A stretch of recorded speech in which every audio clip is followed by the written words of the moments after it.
hay que ver. No es a priori todo mal. No, no. Nunca fue así. Desde Battelle, Blackstone, el gobierno del Estado se ocupa de la salud pública. Y en el siglo XX, muchísimo más que antes. En materia bancaria y financiera, no saben lo que son las regulaciones de policía que ha habido en los últimos 40 años de poder de policía. O sea que no hay que ser tan ingenuos o románticos, y con esto no es que yo me esté poniendo del lado del gobierno. Me pongo del lado de cualquier gobierno que intente regular razonablemente las cosas. No creo que todo haya sido razonable, eso es harina de otro costal. Bueno, Vicky, ¿qué tal estás Tengo una ahora? pregunta, perdón, tengo una pregunta con lo que Después, acaba de Katia, decir. después, ¿puede ser? ¿La anotás? ¿La anotás y me la haces después? Santiago, Vicky me Sí, avisó que ya está lista. sí, sí, Dice. estoy justamente hablando con ella. Vicky, ¿estás? Sí, ¿se me escucha bien ahora? Perfecto. Perfecto. Entonces ahora sí comparto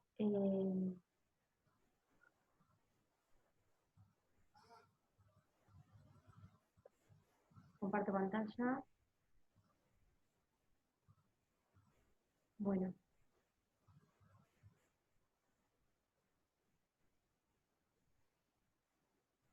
Bueno, mientras voy haciendo la introducción. Bueno, como explicó Santiago, yo voy a hablar del derecho a la vida. Antes de meternos en lo que es su recepción por parte del ordenamiento jurídico positivo y para ver si está o no regulada en nuestra Constitución actual, como era en 1853, voy a empezar hablando del derecho a la vida como derecho natural, un poco en correlación con lo que veníamos viendo, para después entender toda normativización como por vía de conclusión, digamos, de este derecho natural. Bueno, cuando al momento de definir qué es la vida, parece como, si bien parece algo bastante evidente, a su vez resulta complejo. Santo Tomás de Aquino, perdón, San Agustín, decía que muchas veces definir las cosas que son tan evidentes resulta muy complejo, ¿no? Como definir, no sé, el movimiento, el tiempo, la vida. Y bueno, en este caso yo voy a tomar lo que decía Santo Tomás de Aquino. Él entendía la vida en tres acepciones, claramente todas relacionadas en el ente y en el ser, pero bueno, primero justamente una primera acepción, entendiendo la vida como y relacionada al ser viviente, la vida como operación vital, esto quiere decir como el hecho de vivir, y luego él entendía que esta naturaleza propia del hombre era causa eficiente de su conducta. Él define justamente al hombre como esta individualidad sustancial cuya naturaleza es causa eficiente de su actuar. Santo Tomás, no sé si recuerdan, habla de las causas del derecho, y una de las causas es la causa eficiente, que es aquello con lo cual algo se hace o algo se realiza, y en este caso, bueno, él entiende que esta naturaleza como ente, es decir, como el ser humano, como causa eficiente de su conducta y de su actuar. Esto es muy importante porque para entender justamente la protección del derecho a la vida, independientemente de toda recepción positiva que pueda tener o no, vamos a entender que es un derecho natural y que está apoyado en principios morales absolutos, partiendo de un primer principio de la razón práctica que tiende a entender que el hombre justamente tiende a hacer el bien y a evitar el mal. Entonces, en este sentido, podemos entender que si el bien es considerado, la vida es considerada un bien, entonces el hombre va a tender a salvaguardar la vida y a proteger la vida y evitar todo aquello que le daño. En este sentido, bueno, podemos entender el derecho en relación entre el sujeto titular y el bien, o desde un punto de vista ya más complejo, en un elemento que es esencial en el derecho, que es la alteridad, y que supone el respeto por parte de terceros de ese bien tutelado. En este sentido, el bien es esencial porque va a ser lo que le va a dar justamente la base objetiva y fundamental al derecho. En este sentido, por ejemplo, cuando nosotros decimos el derecho, hablamos del derecho a la educación, el bien protegido es la educación. Cuando hablamos del derecho a la vida, el bien protegido es la vida. Y además de decir que el derecho a la vida y que la vida en sí es un bien, también podemos avanzar un paso más y decir que es un bien jurídico, que justamente por eso yo decía avanzar un paso más, porque implica reconocer que es esencial para la vida y para el desarrollo en sociedad. En este sentido, cuando hablamos del derecho, el derecho se puede entender desde un punto de vista como conducta justa, Esto si tomamos en cuenta que el derecho se considera el objeto de la justicia, y como sabemos la justicia es una virtud que, bueno, no tiene como objeto pasiones, sino acciones, y esto implicaría, relacionado con el derecho a la vida, una conducta de salvaguardar la vida, es decir, como una conducta positiva, y evitando, es decir, una conducta negativa que implicaría evitar todo aquello que dañe la vida propia y la ajena, ¿no? Pero también el derecho puede ser entendido como una facultad subjetiva, y esto es algo que proponen algunos pensadores como Suárez, por ejemplo, y que está hoy en día muy como de moda, que es esta idea de la relación de titularidad sobre el bien, ¿no? Entonces se dice, tengo derecho a tal cosa o a tal otra, pero lo que es importante entender es que en realidad, y esto tiene que ver con el objeto, es decir, el derecho como objeto de la justicia, que justamente para entender la relación de titularidad hay algo que le precede, y que es que haya justamente un bien que se le atribuya al sujeto. Es lo mismo que decir que, bueno, el derecho es el objeto de la justicia es dar a cada uno lo suyo. Bueno, antes tiene que haber un lo suyo, y antes tiene que haber esta preexistencia de un derecho natural, independientemente, y para luego asegurar un reparto equitativo, independientemente de todo reconocimiento jurídico positivo que se le haga.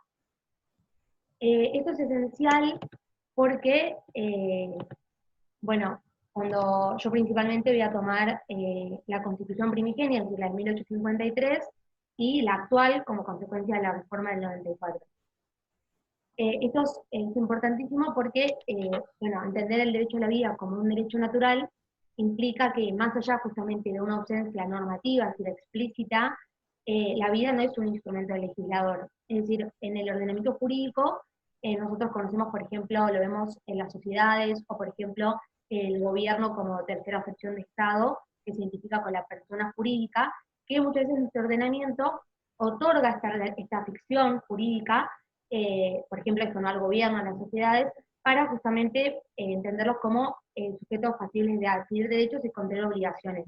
Pero lo que sucede con el hombre es totalmente distinto, porque el derecho, y por eso dice un elemento prenormativo, no le otorga, es decir, lo que hace es reconocer algo que preexiste, no es que le va a otorgar la personalidad y así ser fácil de adquirir derechos y contener obligaciones. Le reconoce algo que ya está, que parte de la dignidad ontológica del hombre como ente y como ser autónomo.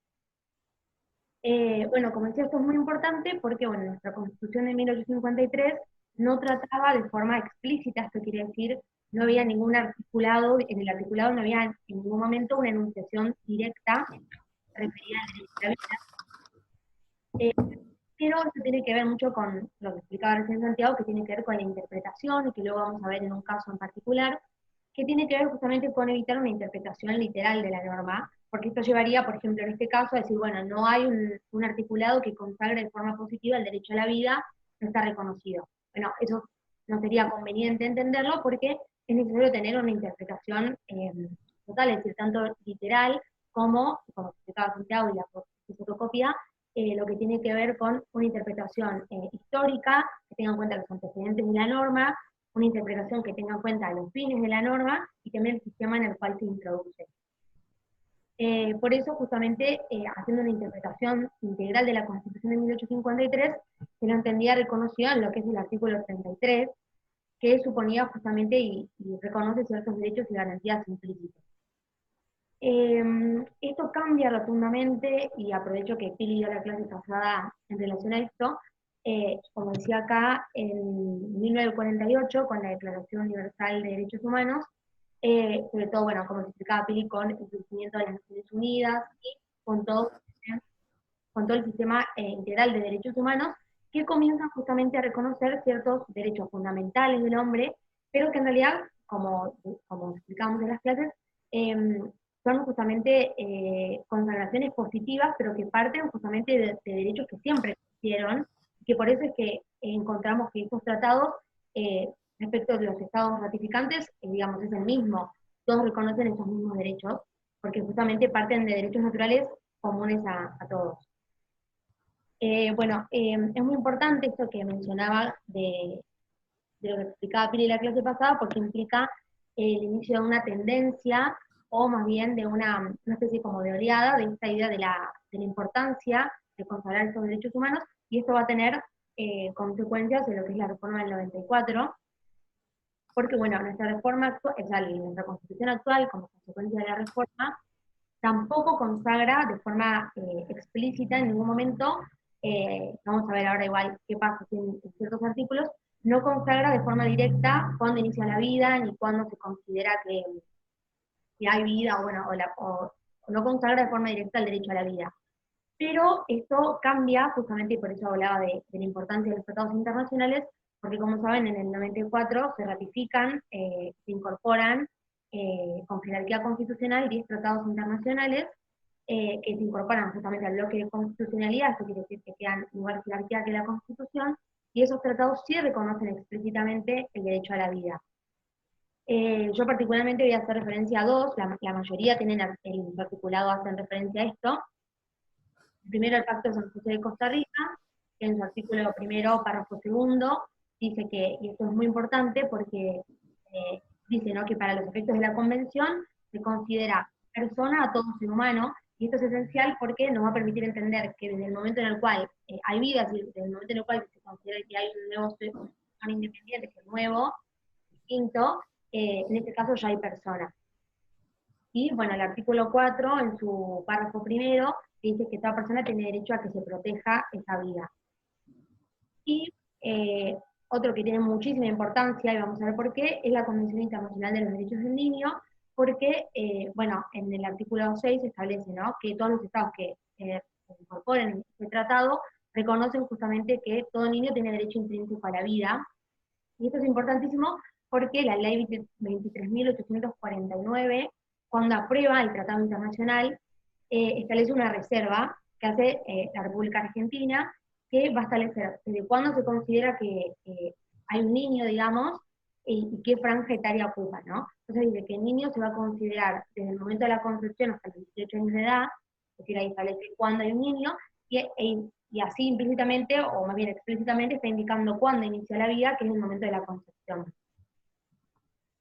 A pesar de que, más allá de esta norma, de este reconocimiento explícito que hace nuestra Constitución, en el articulado, bueno, en el artículo 75, inciso 23, justamente reconoce esto, ¿no?, la necesidad de crear una protección integral para la madre y para el niño, nuevamente, y en relación a esta reserva, reconociendo que inicia en el momento de la concepción.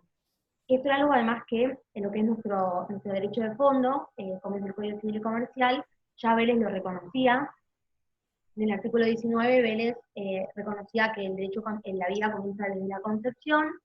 Él decía en el seno materno, porque bueno, es decir, como consecuencia de lo cual se redacta el Código Civil y Comercial, hoy en día como consecuencia de distintos avances tecnológicos y nuevas técnicas de reproducción, que han suscitado diversos debates, que no hacen a los fines de la exposición, pero que son importantes porque van a implicar también una modificación en lo que es nuestro artículo 19 actualmente, que dice que la vida inicia desde la concepción, dentro o fuera del seno materno.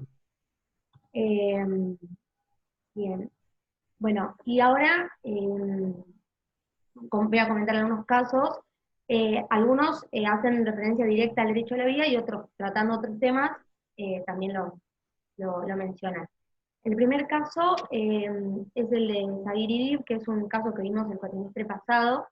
Narro muy rápido los hechos. En este caso eran, bueno, dos padres que se presentan ante la justicia requiriendo una autorización judicial en virtud del artículo 13 de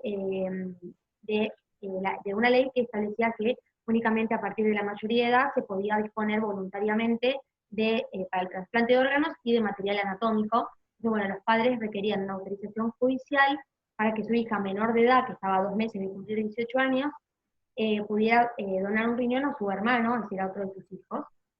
Bueno, en primera y en segunda instancia se rechaza la autorización, entonces se interpone un recurso extraordinario que llega a la Corte, y es muy importante en este caso, y se menciona el derecho a la vida, la Corte termina fallando a favor de la familia, digamos, principalmente porque se entiende que en las instancias anteriores se había descuidado este derecho fundamental que tiene que ver con el derecho a la vida, por recurrir a una interpretación meramente literal de la norma, que desconocía cuál era el fin que buscaban, es decir, cuál era el fin de la normativa, y también de aquello que requerían los padres en este caso, ¿no?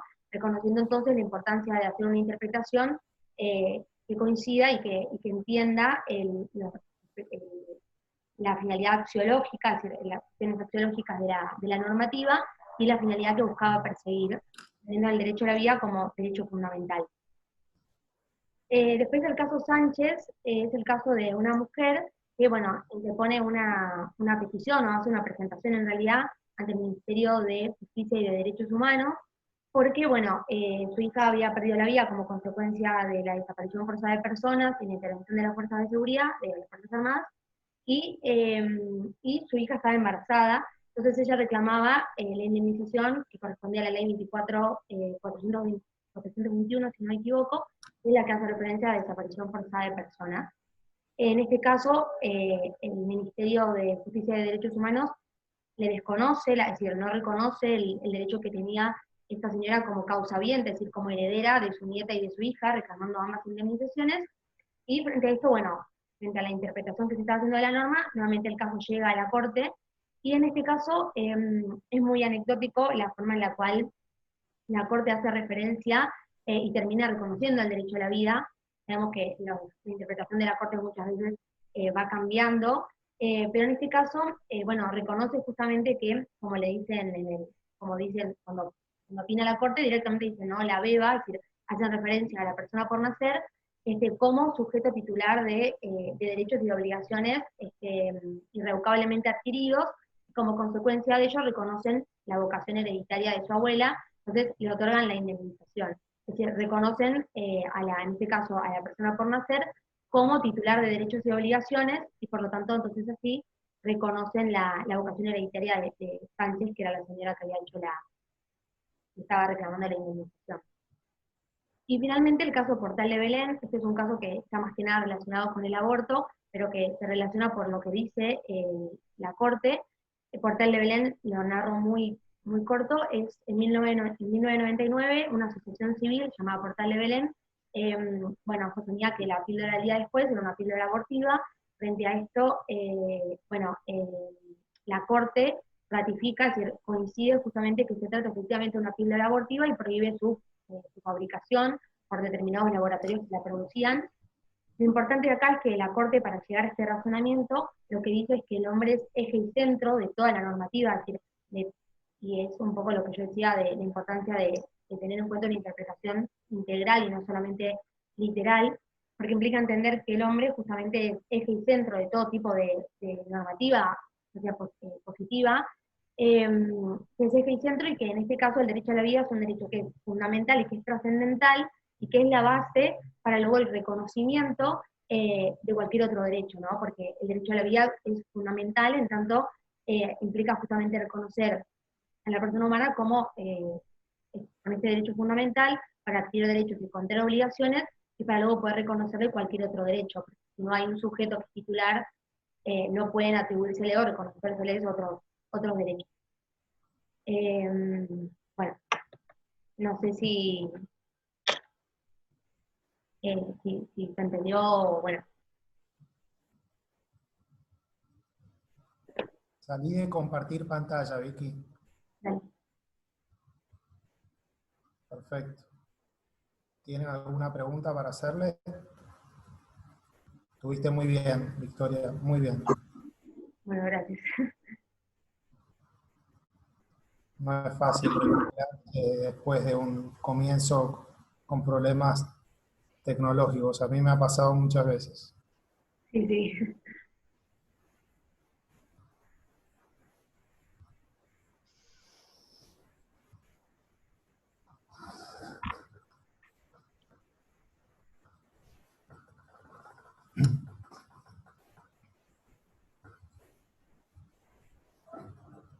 Yo tengo una pregunta, profesor.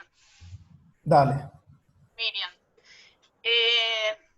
la convención que reconoce el derecho a la vida es del momento de la concepción. Me parece que la terminología concepción, lo que está en debate, por lo menos en mi país, siempre estuvo. Por eso no se admite la ley al aborto. Porque desde el punto médico, la concepción, desde la perspectiva médica, es cuando se une el óvulo con el espermatozoide, pero jurídicamente creo que es otro, no tengo bien en claro. No sé si se entendió mi Santiago, ¿contesto yo o...? Es a vos la pregunta, es la que está dando la presentación. Ok. No, sí, bueno, justamente, como yo explicaba hoy en día, y de hecho por eso, por ejemplo, cuando habla de la concepción, dice no dentro y fuera del seno materno, porque hay como muchos debates hoy en día respecto al momento en el cual se inicia. La Corte, por ejemplo, en el caso de Portal de Belén, reconoce que es un momento de la concepción y específicamente dice por la unión de los gametos, es decir, del óvulo y del espermatozoide.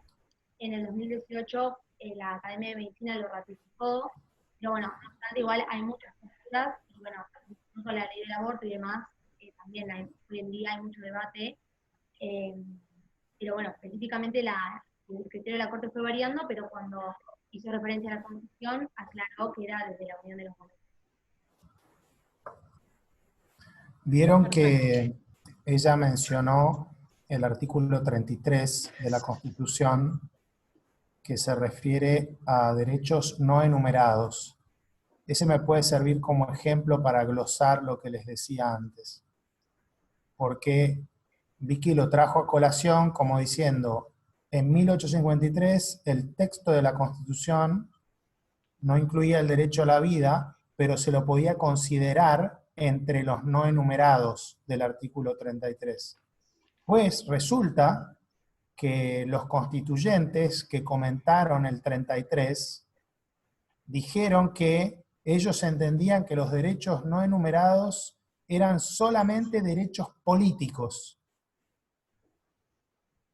Entonces ahí ven un buen ejemplo. El intérprete en el siglo XXI no está vinculado por lo que opinaron los constituyentes sobre el artículo 33, sino por el artículo 33 en sí mismo. Si su texto permitiera considerar el derecho a la vida incluido, cosa que hoy no voy a afirmar ni negar, entonces no importa lo que decían los que hicieron la norma. Eso es un ejemplo de lo que les decía de la diferencia entre una interpretación histórica y una interpretación jurídica. Bueno, nos queda un minuto, pero no sé si para Vicky tienen alguna pregunta más, si no, se la pueden mandar por mail también, por supuesto, o traérsela a la última clase de la semana que viene, en la cual, además de tener la clase, Tomás nos va a hacer una presentación sobre cómo se relacionan los casos Barnes e Erie del capítulo 5 a la luz de la doctrina Marx, que con algunos de ustedes vimos en el primer cuatrimestre. Y por otra parte, no me resisto a decir que, a raíz de lo de Pilar y de la norma esa, que la situación actual argentina es un ejemplo perfecto de lo difícil que es la respuesta a la pregunta ¿quién tiene el poder de policía?